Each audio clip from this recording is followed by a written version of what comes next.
Hello, my reader consists of four parts, which are decolonization, participation, speculation, and sustainability.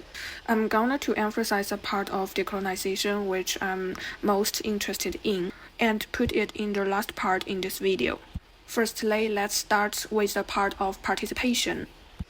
In the article multi-layered participatory structure, participation is separated into four layers, which means that viewers can participate into artistic projects with four levels. Then I found a relevant project called Obliteration Room. To analyze it from three layers, I have some reflection on the meaning of participation projects and as a designer, how to connect with audience, to set the regulations, and to control the projects and get effective results from our viewers. The next one is speculation. I read about the 4P model and used the model to analyze the work called Atlas Queen Autonomy. The third theme is sustainability. I read about the definition, challenge, and the future direction of sustainability. And I have the reflection on how the materialism, social media can be the obstacle on the path and promote the unsustainable growth pattern. Decolonization is a process of dismantling the decolonial rules and its latest impacts by challenging the decolonizers' control over the culture, history, and identity of the decolonized. The article named The Spectacle of the Other, Sarah Baartman, the South African woman, was constructed and objectified by Western linguistic structure in the early 19th century through media and literature. Her physical features were exaggerated, and the colonials turned her identity as an autonomous individual into an object where the sexualized gaze imposed on her was justified. Another article called Post-Colonialism and the Psychological Analysis of South African Issue explained this behavior through the perspective of psychoanalysis. The first point is desire. The colonials defined the colonized as savage, which can exactly fuel their desire of dominance. The second point is about identity confirmation. The colonizers set a mirror that is the ignorant and primitive people, which can help them to conform they were civilized themselves. And the last point is about the conflicting emotions the colonials imposed on the colonized. On the one hand, they feared their primitive nature, but on the other hand, they feel jealous about the freedom they can enjoy.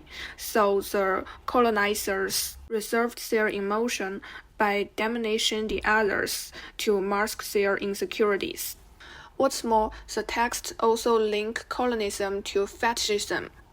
The colonizers exclaim that they need Sarah's body to do scientific research, but the fact is that her body was broken down into sexualized parts under the guise of science. The gaze and the horrible obsession to her body was justified. For a long time, the image of black people was portrayed as slaves or weak and ignorant people in front of the public. In 1960s, because of the civil rights movement, it led to a more positive image of black culture in movies.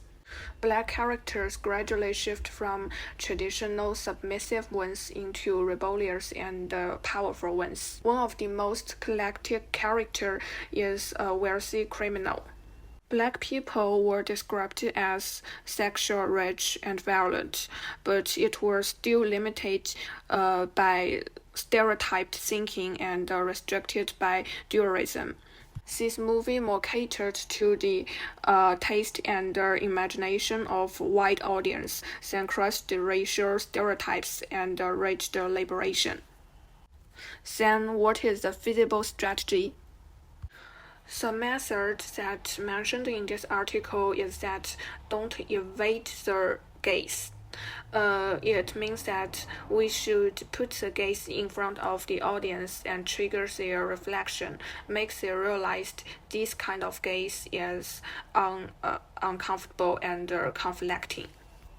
I have found a related artwork which called Guidance Conditions, consisted of photos arranged by rows.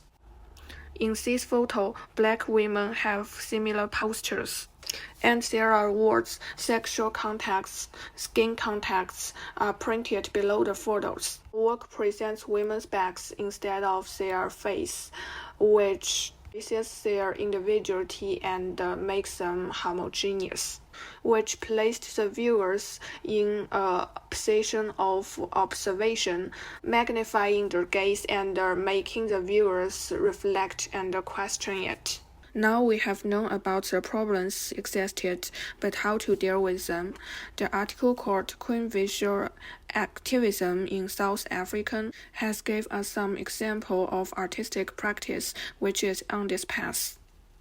This article talks about the art practice from transgender and female artists from South Africa. And the main form of the practice, which mentioned in this article, are photography, music, and dance performance. The artists claim that they are visual activists who make their work powerful to struggle against colonism in the aspects of racism, sexism, and cultural oppression. From my perspective, what we should do is to challenge the existing structure left behind by the colonism, and as designers, we can assume and design an ideal future based on present. Secondly, I think education is also a very important point because we wanted to decentralize the rights and the ability to express, and we want every group can have their own voice. That's my presentation. Thank you for listening.